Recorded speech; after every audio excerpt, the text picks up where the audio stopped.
Hi, I'm Ann from Duct Tape and Denim, and I love finding old jewelry boxes at thrift stores. They are my favorite thing to flip. Jewelry boxes are an easy place for you to start if you're thinking about flipping your thrift store finds. Today I'm not going to give you a complete tutorial because I've done that enough on my blog. Today I'm just going to show you how I use these gorgeous hydrangea transfers. To start, I cleaned the jewelry box, then I painted it. On this project I used Dixie Belle paint, then I distressed it with a sanding block, and then I finished it off with a top coat. If you want more details, you can find them on my blog. It's ducttapeanddenim.com. Specifically for the transfer, first you want to find the part you want to use and cut it out. Pull off the back.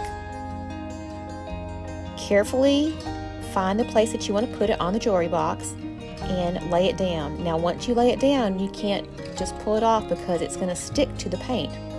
And then you're going to take that yellow tool that comes with it and you're going to rub it really good all over.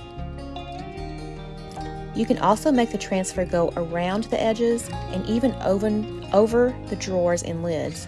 Just use an X-Acto knife to carefully cut through the break.